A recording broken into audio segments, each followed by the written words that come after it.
Ayan ang katotohanan dyan. At sa Oho. sandaling ma-establish ko yan, at talagang gagawin ko yan, ngayon pa lang, hindi kita tinatakot, Atty. Espera, may kalalagyan ka. Ayun. Delikado ka dyan, Madam Mispera. Yung attorney na, yung attorney na yun, yung abogado na ah, nag notaryo doon sa affidavit ni Master Sergeant Gotesa. So, problemang malaki to. So, alam niyo naman, tuwing Friday, isang magandang hapon na naman po mga kababayan. At nandito na naman po ang inyong lingkod, The Expat Update. At syempre, every Friday, alam niyo na yan, dito tayo kay Senator Rodante Marcoleta sa kanyang programa dito sa Ganang Mamamayan. Exclusive po ito para kay Senator Rodante Marcoleta. Ayan. So, pasok po, Senator. Sa likod ng mga iniimbestigahan, lalong-lalo na yung flood control anomalies na yan. Yan, opo. Sapagkat kailangan nating bigyan ng impormasyon, tamang impormasyon ang lahat ng ating mga kababayan. Opo. Kasi, Hindi sila pwedeng nalilin lang na lang at naililigaw ng kung sino-sino. yan kasi ang magbibigay ng estabilidad kung sa ating mamamayan, sa ating bayan. Seguridad, Opo. estabilidad at Oo. pagsulong ng isang bansa. Ayan, opo. Di ba? At saka siyempre, yung tiwala ng taong bayan, medyo nagkaroon ng bahid, dapat maibalik po yun. Kasi kung malaki ang problema ng bansa mo, kinakailangan malaman ng taong bayan. Kasi sila lang naman higit sa lahat ang makatutulong eh. Oho. Yung sama-samang pagtutulungan. Yan, oho. Pagmamalasakitan sa bawat isa, napaka-importante. Opo. Ngayon, kung hindi nila alam ang laki ng problema, hindi nila alam kung saan sila higit na makakatulong. Oho. Kaya importante ang impormasyon, importante ang katotohanan, ang katwiran. At wala sanang mga kababayan na gumagawa ng kung ano-anong bagay para ilihis, Totoo. para pagtakpan, ano? Mm-mm.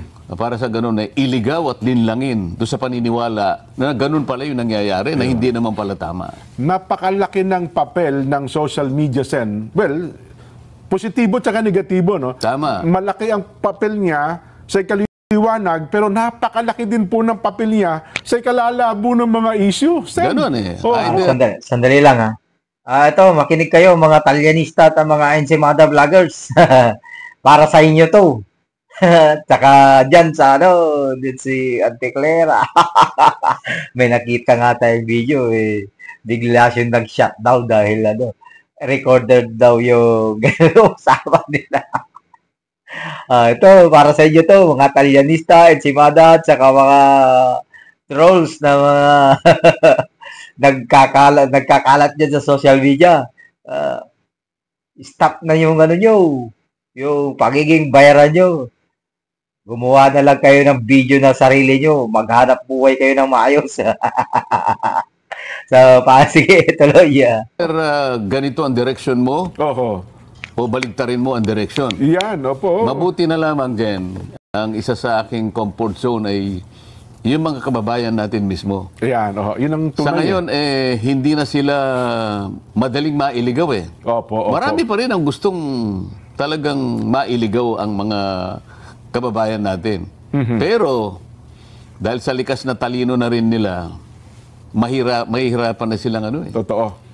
kahit ano pang gawin nila. Mamaya, i-discuss natin ang mga ilang bagay kung paano ang ginagawa nilang panlinlang Oho. sa mga kababayan natin, sa mga nagaganap sa ating paligid. Naku, alam niyo, Sen, bagay na yan eh. Hindi lang siguro 1,000 personal messages bukod doon sa social media, pati sa text.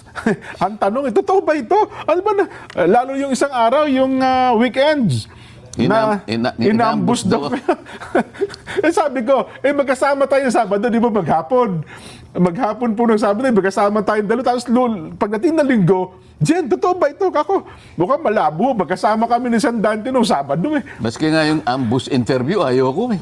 Ay, isa pa po yun. Di ba? Oho. So mapapangiti ka na lang at mapapaisip, bakit kaya?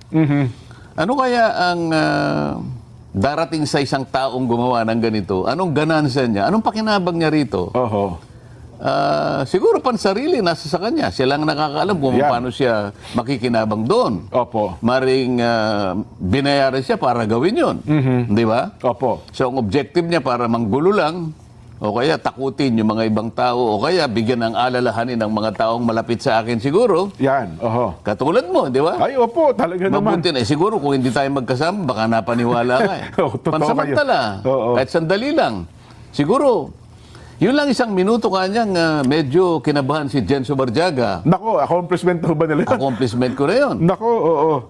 So, yan ang mga gusto kong ayusin natin sana. Oo. Lalong-lalo na naharap nga tayo sa napakalaging problema ng bansa. Ito, hindi pa nga natin natutukoy kung sino ang malalaking taong nasa likod nitong maanumalyang pagpapaglalatag ng mga flood control projects. Oho.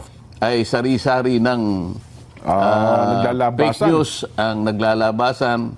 Parang merong deliberate na attempt talaga dyan na Oho. pagtakpan talaga ito. Oho.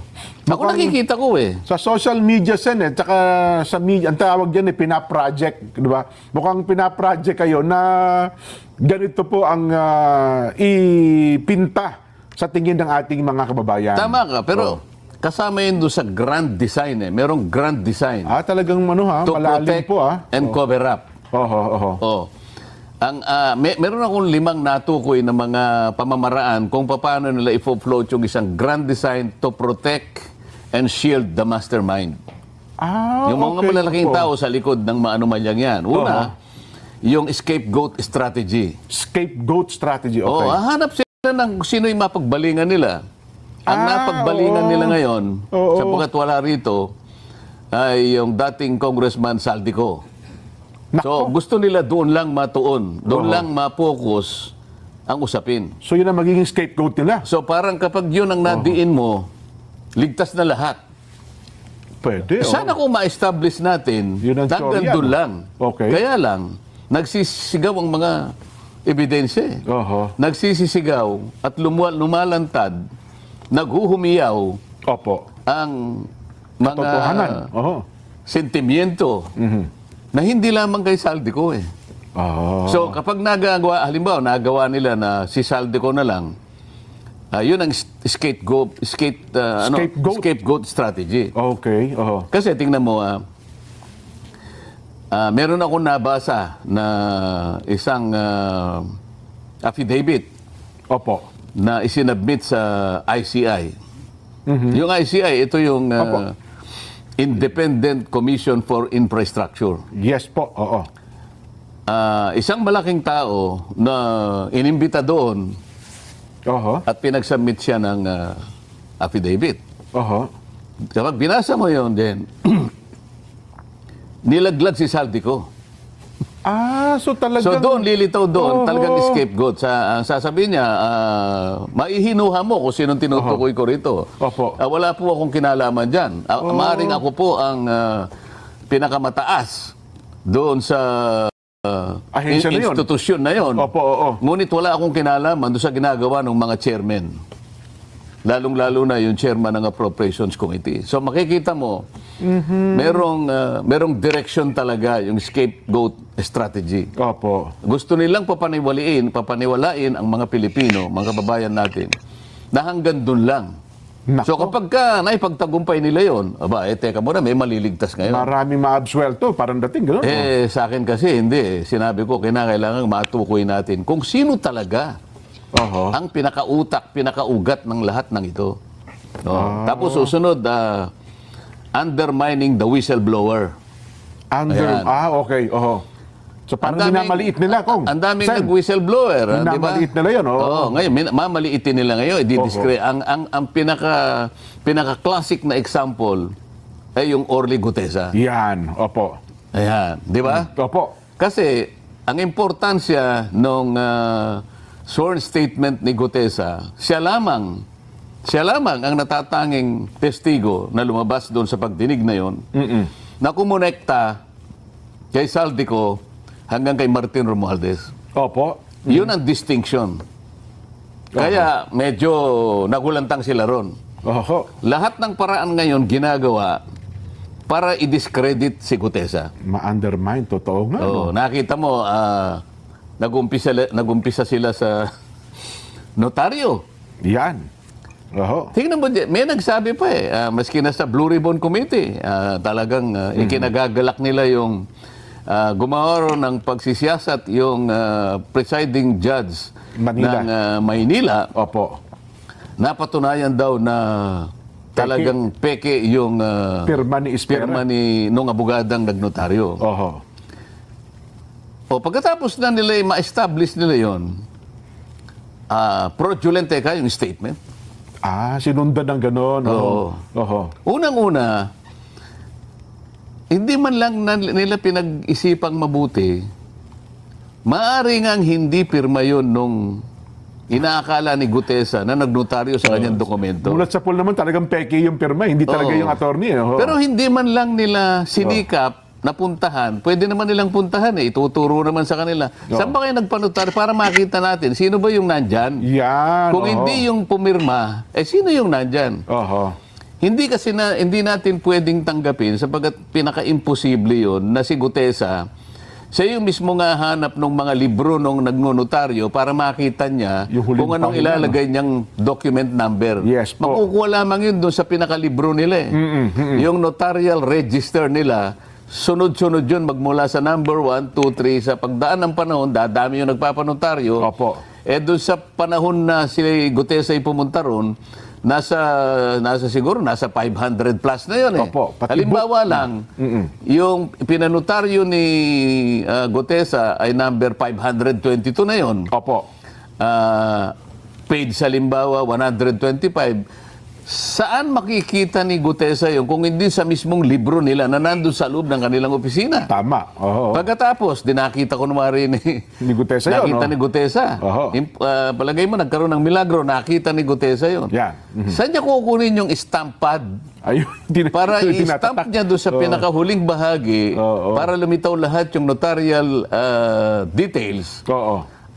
At saka yung sa lugar ng nagnonotaryo Yung kasi dahil Maynila yon, merong isang maliit na stamp na kailangan itatak din, opo. tapos itatatak mo Manila. Nakuha uli ni Gutesa yung gano'n. Nako, oo. Naitatak ni Gutesa. Oo. Pagkatapos, nakita pa ni Gutesa kung nasaan yung dry seal. Yung dry seal ng attorney. Nako. At siya mismo yung nag-dry seal ng gano'n. Ano? Yan. Oo. At saka niya ipinirma halimbawa. Oho. Kunwari si Gutesa na lang Ang gumawa ng lahat ng yun. Oh. paano magagawa ni Gutesa na hanapin yung notarial register ng taong sumisinop doon? Merong, Opo, merong, meron ho yan. merong custody doon sa libro na yon. Paano pinahiram sa kanya kung pinahiram man yung, hindi ba? Opo. Kung hindi pinahiram, sa pilitang kinuha ni Gutesa para sa ganun ay magkaroon ng tatak. Merong dry seal. Palihim niya lahat ginawa yun. Hindi no? ba? Oo. Parang ang hirap paniwalaan. Ngayon, Oo. kung halimbawa hindi nga pirma nung abogada, maaaring hindi niya nga pirma, pero Totoo. ang pinakatotoo rito, Oo. meron kang itinalagang tao dyan Oho. na kinasangkapan mo, kausap mo, palagian, sapagkat nandun na sila sa Book 8 Opo. Pang-8 libro na nga po nila, Sen. Oo. Isipin mo na lang, yung Book 1 halimbawa, 1,000 na lang Ang pahina, ang pages. 1,000 dokumento na lang yun. Oho. Sa mga tuwid, yung Book 1, meron ng 1,000 documents ang nanotaryo nila. Oh.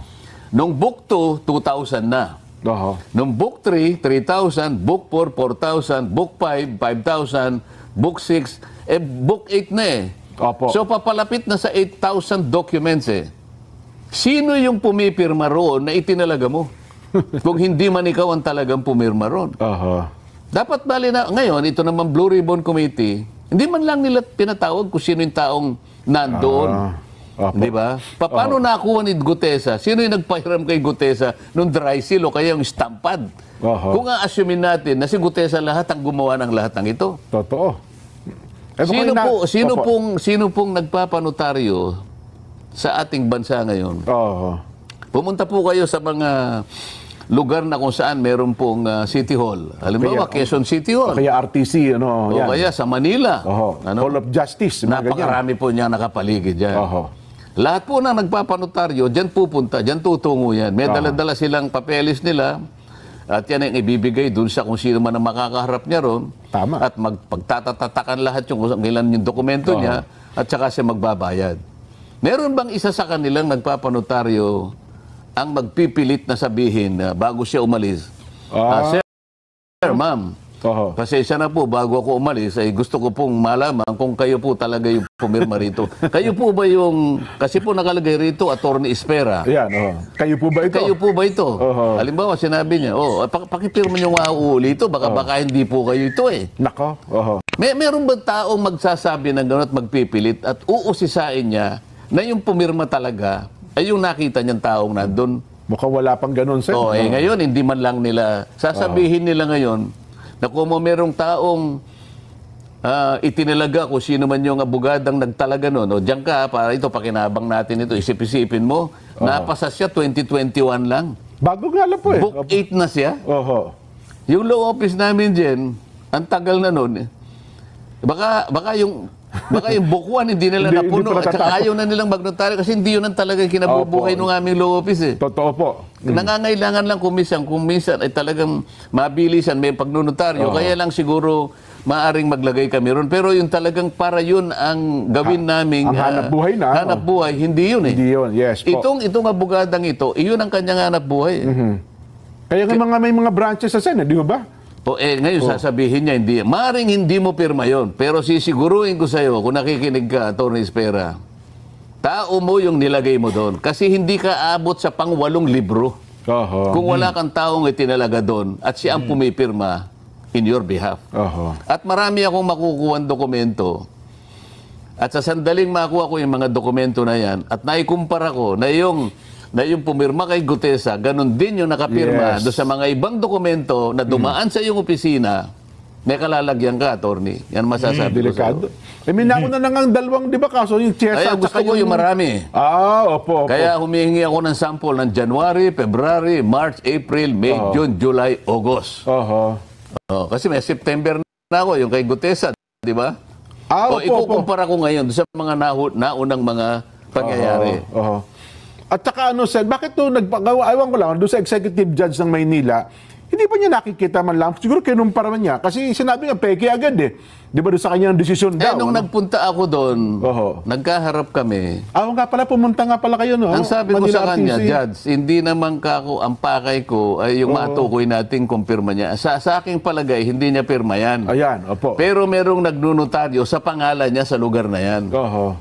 Ang gusto ko lang sanang i-request sa inyo, kung papayag kayo, makakuha ko ng ilang piraso ng mga ninotaryo niya sa mga nakaraang panahon. Ayan, sabi naman niya, Senator, ano po, pagka ganito po kasi ang nature ng request, sa Supreme Court po kayo dumaan. Hindi naman ako nagpilit, yun pala yung tuntunin. Hindi nagpasalamat ako sa kanya. Pero alam niya from the beginning, na yung aking pakay, magkumpara lang ako. Kasi maring hindi niya nga pirma yun. Pero, pumayag siya na isang tao ang pipirma para sa kanya. Yan ang katotohanan dyan. At sa sandaling ma-establish ko yan, at talagang gagawin ko yan, ngayon pa lang, hindi kita tinatakot, Atty. Espera, may kalalagyan ka.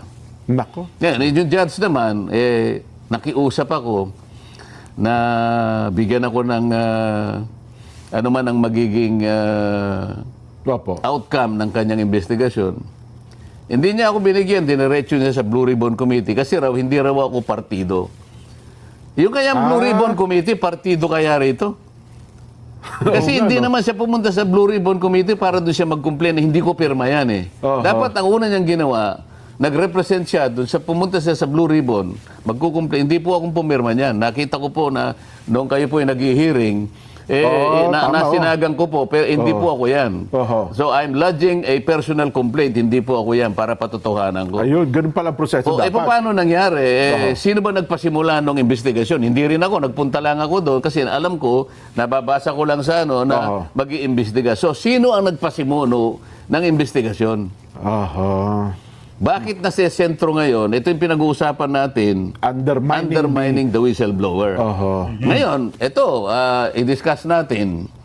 Kahapon, Jen, Opo. Ito yung pinakahuling ginagawa nila para i-discredit nila si Gutesa. Opo. Okay. Merong post sa isang page na kung tawagin ay Kabayan Patrol. Nako, oo. Sinirculate ito across sa social media. Ito Viral yung yan. nakalagay na post. Na, kung pwede na si Direk. Ayan, ayan. Ayan, sinasabi niya, Orly Gutesa breaks silence. Pinilit lang ako nila Defensor at Marcoleta. Aha. Isip-isipin mo yan, Jen. Gutesa admitted that he was forced to sign a fake affidavit against Speaker Romualdez out of fear and pressure. Ito,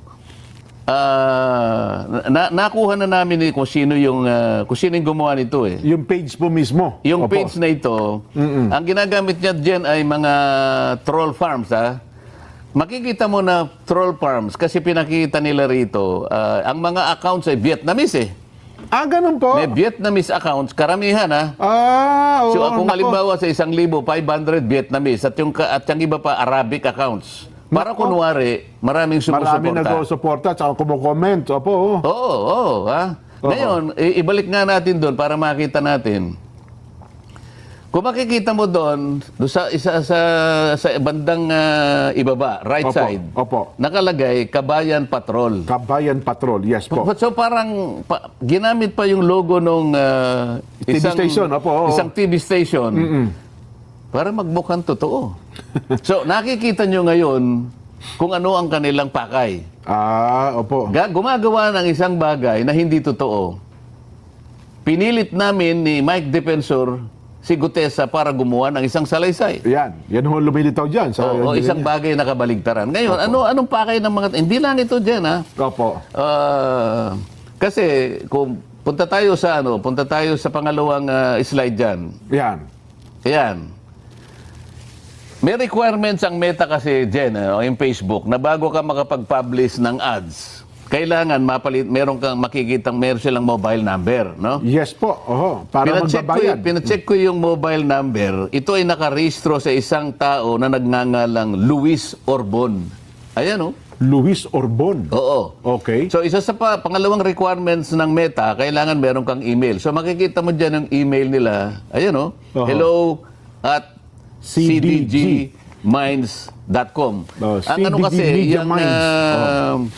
yung ang ginagamit nila ay CDG. Ang advertiser is CDG Media Minds. Yes. Ayun makikita mo, no? Aha. So yung phone number nakarehistro kay Luis Orbon. Ayan ang email nila. At ang website nila, nandyan din dyan, mababasa mo, cdgmediaminds.com. Opo. Ang address nila ay Pasig City, NCR. Yes po. Oho. So, kung nakikinig si Luis Orbon din, Kung totoong tao ba yan? Oho. nagtatago bilang CDG Media Minds sa anino ni Luis Orbon. Oho. Huwag ka na magtago sapagkat alam mo, kilala kita. Ganun mo ba? Kilala niyo ba? Masyado namang babaw ang pagtatago kasi nila eh. Halatang halata. Akala ba ganun nila? mo ba? Oho. Alam mo, Luis Orbon, siguro maaring na-underestimate mo ako na hindi ko kayang suriin kung nasaan ka o kung sino ka. Oo nga. Makukuha kita eh. Maghintay ka lang. Oho. Kasi akala nyo hindi kayo marunong sa computer, Sen, at saka hindi kayo marunong sa social media, eh, no? Hindi nga ako marunong, pero may pamamaraan naman Ayan, tama po May kayo. pamamaraan tayo dyan, di ba? Ngayon, puntahan natin yung ibang slide natin. Yan.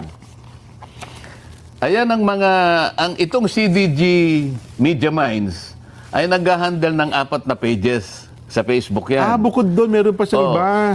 Kaya sila ang sabay-sabay na nag-launch ng fake news campaign Opo. at binuboost nila, binabayaran nila laban kay Orly Gutesa. Ayan, makikita nyo isa-isa yan, ano? Oh. Yung number 1, ito yung Kabayan Patrol. Ayan, Opo. nakikita mo. Mm-mm. Ang pangalawa, dapat alam mo. Sabi niya, Ayan, no? opo, Ayan, dapat makikita alam mo, nyo opo. yung kanilang post. Ayan, no? Yung pangatlo, balita on the go. Ayan. Ayan, opo. Yung pang-apat, chiefs of staff. Chiefs of staff. So Opo. ito ay puro fake news campaign. Okay. Anong pakay ng mga taong Bakit sila gagawa ng ganito? Ito yung sinasabi ko sa iyo na pangalawa na undermining the whistleblower. The whistleblower. So lahat ng kaparaanan gagawin para pagtakpan, para ilihis, para iligaw ang mamamayan. Oho. Ang mga taong ito ay, ang kanilang maaring pakinabang dito ay yung taong pinagsisilbihan nila. Siyempre, Po, kumikita sila dyan, Oho. doon sa mga taong napagtatakpan ng kanilang paglilihis. yung kanilang agenda, opo. At para iligaw ang ating mga kababayan na maring maisip nga nila na, ganun pala yun, ganito pala yun. Oho. Kaya natin dinidiscuss dyan para malaman ng taong bayan na ito ay puro fake news na ginagawa nila para magtakip, para isalba, para proteksyonan ang mga nasa likod ng mga iniimbestigahan natin. At kung nanonood ba yun, nabasa mo ito ni Gutierrez, baka humina ang loob yun, ho. Kasi puro, nasaan si Gutierrez, nasaan si Orly. Pare-parehas yun, ho. Iba't ibang uri ng ads. Puntahan natin yung isa pang slide direct. Ayan, tingnan mo yan, ha. Iba't ibang uri ng ads na puro paninira, iisang target. Si Marine Sergeant Gutesa at ako. Yan, ay may git na 10 ads yan din, ano? Ito ay ni loans magmula no October 24 hanggang October 29. So talaga palang ano, no? So, ito pa, alam mo, ang kanilang ginagasta bawat araw, merong range from 500 pesos to 4,000 pesos. Ayun, oho. So, gagasta sila. Noong una, medyo nagtitipid Kasi 500 pesos lang. Ngayon, mga cheap naman itong mga ito manlilin lang ka lang, galingan mo na, di ba? Oo naman. Ngayon, siguro naisip nila, teka, baka kailangan nating pag-ibayuhin. Binubus so, umaabot hanggang 4,000. Binubus nga sila. Opo. Ang tinatarget nilang audience hanggang 1 million. 1 million users or more. Yes po, oo. So, ang gastos nila, sa loob ng isang buwan, umaabot ng between 20 to 30,000 pesos kasama yung boosting din. So ano ang pakay nila? Manlin lang. Mailigaw ang taong bayan. So ang gastos ay ganun karami para sa ganun patakbuhin yung kanilang mga ads. So kung mga ganun, times 10 kasi mga 10 pala, iba't ibang lugar saan, no? Ibubus nilang lahat. Malaki kahit pa paano. So gumagasta sila talaga. So sa uling slide, pakita natin para makita natin. Itong mga slides na to, Jen, makikita mo, pinamonitor ko yan magmula ng January 2025. Opo. Mga post ito, Jen, na puro papuri sa administrasyon. Pero same page po. Same page. Same page, Yan ay puro papuri sa administrasyon. Ngayon ang kabalintunaan dito, kung ang administrasyon gusto niyang malinis ang skandal na ginawa ng flood control, bakit ngayon nag-sip sila dun sa paninira? Character assassination na nangyayari. sa investigasyon na ginagamit namin para tukuyin natin, sino ba talaga ang mga tao, malalaking tao na nasa likod ng mga pangyayaring ito? Kung maka-administrasyon kayo, bakit taliwas ang ginagawa nyo ngayon? Sinisiraan nyo ang mga taong lumabas para ngayon pagtibayin, tukuyin, makilala kung sino yung mga malalaking tao. Ba't nagsimula kayo ngayon gumawa ng fake news October 24 hanggang October 29? Alam mo kung bakit? Bakit po? Sapagkat merong nagbabanta na itutuloy ang Blue Ribbon Committee itong Nobyembre. November 14 daw po, Sen. Ang November schedule. nga. November 14 ngayon, tama-tama lang na sirain si Gutesa. Akala nila ngayon. So, kapag pinatawag si Gutesa ngayon, sirang-sira na siya. Akala ngayon ng tao, wala na yan. Discredited na yan. Yun ang kanilang objective. Yun pala. Yun ang kanilang objective ngayon. Ngaya lang, medyo mahirapan sila ngayon sapagkat unang-una, ang mga taong bayan ngayon, nalalaman na nila ang pinatutunguhan nila. Yan ang sinasabi natin, Jen. Ayun pala, natapos tayo ngayon dun sa pangalawa, no? Di ba? Yung undermining the whistleblower. The whistleblower, pagkatapos gagawa sila ng pangatlo. Gagamitin nila yung blue ribbon na parang shield. Parang pang takip din. Di ba? Medyo, ano yan, Sen, ha? Hindi ba marami ng pronouncements yung mga opisyalis ng Blue Ribbon na si Gutesa fraudulent ang ano nito, di ba? Ganyan-ganyan. So, pagdating niya sa, wala na sigurong, akala nila wala nang maniniwala. Pati kayo, dinidiscredit din. Pati di ako ba? ngayon dinidiscredit. Oo. So, ano ngayon ang patutunguhan ng ano na yan? Papalihis na. Papalihis na. Oho. So, palagi ko sinasabi, kung tayo po'y para sa bansa, kung tayo po'y para sa kapakanan ng taong bayan, sapagkat ang ginawa nila ay pandarambong sa kaban ng bayan, ayaw nyo ba na makilala natin kung sino yung malalaking taong nagpasimula niyan at siya yung talagang, kumbaga ay, sila yung nagpasasa sa pera ng bayan. Walang natira sa mga pobreng Pilipino. Nagagalit ang Pilipino. Ngayon, ang gusto nila, hindi matukoy yung mga yun. Kung ang layunin natin ay isa, makita natin kung sino talaga yung mga tao sa likod ng mga yan, bakit hindi natin gamitin ang Blue Ribbon sa iisang direksyon? Bakit tayo nag-aaway-aaway? Ba't kinakailangan yung manira ng tao? Tumistigo si Gutesa. Hindi sa kanya sariling kapakanan. Sabi nga natin dyan, nung nakaraan, Totoo po. Gutesa has nothing to gain. Walang mapapakinabang. Gutesa has everything to lose. Yes. Di ba? Pati safety niya, pamilya Pero niya. ngayon, pati notaryo, akala mo, siyang may kasalanan. Big deal yung notaryo eh. Ang totoo niyan eh, siya nga yung biktima rito eh. Nagpanotaryo lang ang tao eh. Siya ngayon pa yung sinisi. Kung iba-iba yan, Sen, mukhang hinahabol na ngayon yung nagnotaryo Oh, dyan. hindi ba may sinasabi na ididemanda raw siya ng paano siya magiging paano siya magkakaroon ng kasalanan na perjury? Eh umarap nga siya sa Blue Ribbon Committee. Ibang usapan pa yun eh. Sumumpa ako sa harap ninyo. Pinagtatanong ninyo ako. Pagkatapos igigisa ninyo ako dito sa notaryo na kaya ko lang naman ginawa yun sapagkat yun ang sinabi ni Senator Marcoleta pandagdag sa aking kumpiyansa sa kanya ipanotaryo mo yan. Dahil hindi ko nga siya kilala eh. So, siya ngayon ang biktima, siya ngayon pa yung ginagawa na siya may pakanan yan at ngayon, itong ginawa nila ngayon na pinilit daw namin ni Mike Defensor. Isip-isipin mong gagawin ng mga tao ito. At meron pang, isingit ko lang siya, dagdag ko, meron pang mga ilan ngayon, mga abogado nagsasalita, na pati daw yung senador, ayaw pang tukuyin yung pangalan niya eh, na nasa likod ni Gutesa ay maaari ding papanagutin. Isip-isipin mo. Mga abogado ito siya na nagsasalita ha. Mga abogado? Mga abogado rin po eh. Nakakaawa naman yung mga abogado. Yun po ang sinasabi nila. Kasi nga, kung papapaniwalaan nilang tao na pinilit nga namin siya ni Mike Defensor. Yan, yung punto na yan. Hindi ba?